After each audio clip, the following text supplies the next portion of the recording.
This is P&S News Update. I'm your host, Clem Cadiddlehopper.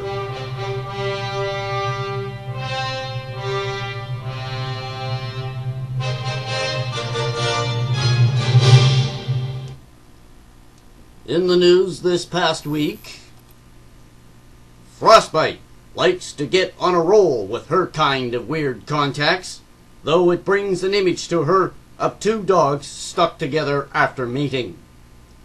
Sister Buck is always in too much of a hurry to read in the bathroom, though once she's relieved, she can rest.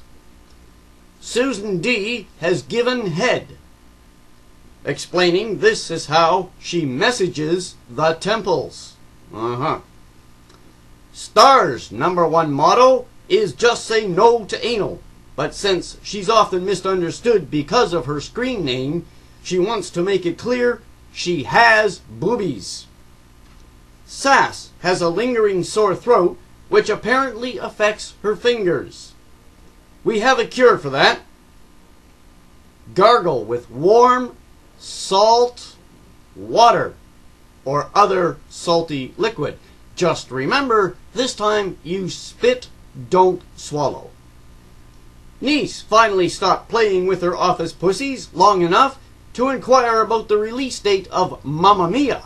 This explains a lot.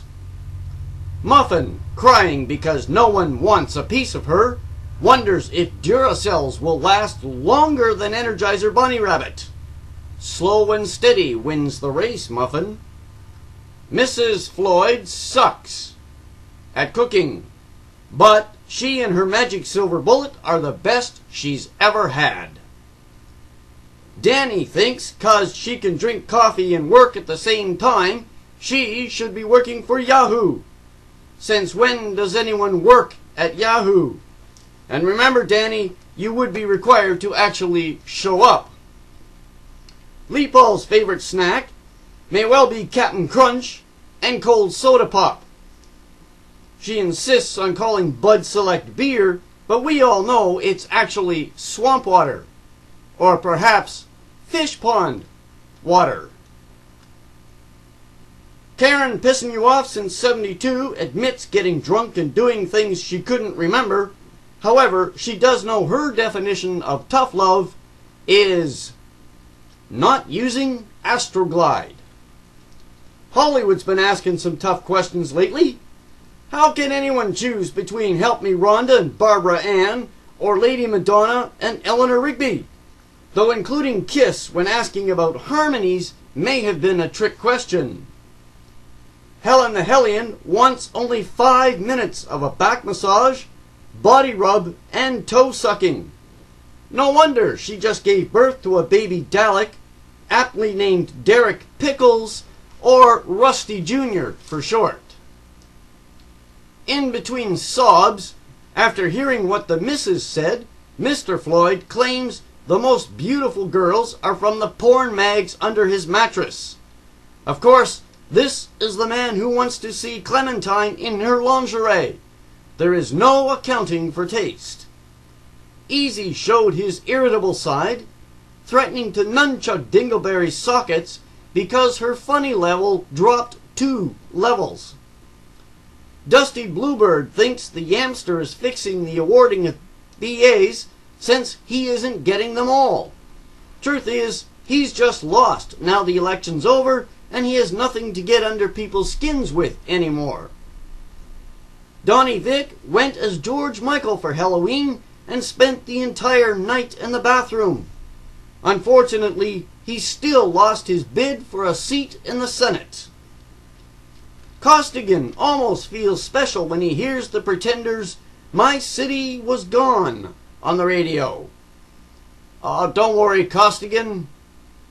Lots of people think you're special. Speaking of special, Cowbell is going to duct tape his mittens to his wrists and wear them all winter. Gonna look pretty silly when he tries to give someone the finger. Congratulations to Cherry Sherry. She actually succeeded in making Ben blush. Listen, If Muffin, Pork Chop, or even Valkyrie can't do it, that's quite an accomplishment.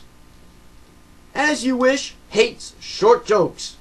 They make her cry, and then she could drown because she's so low to the floor.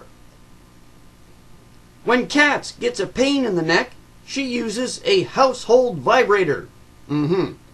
She also can provide instructions for making a penis piñata.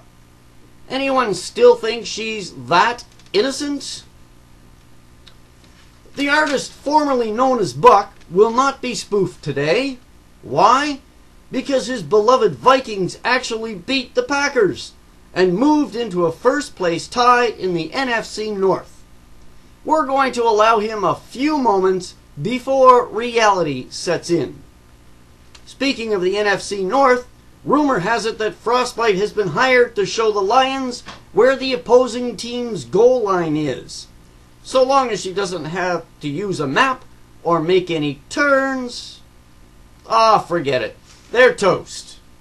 And finally, somebody won some election apparently, but to quote Johnny Trash, nobody gives a rat's ass. And that's the way it is and was on P&S this past week. Have a good week, everyone.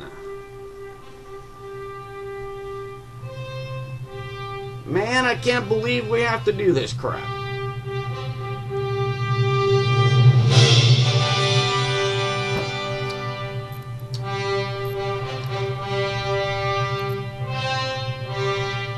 Roll credits, will ya? This is enough.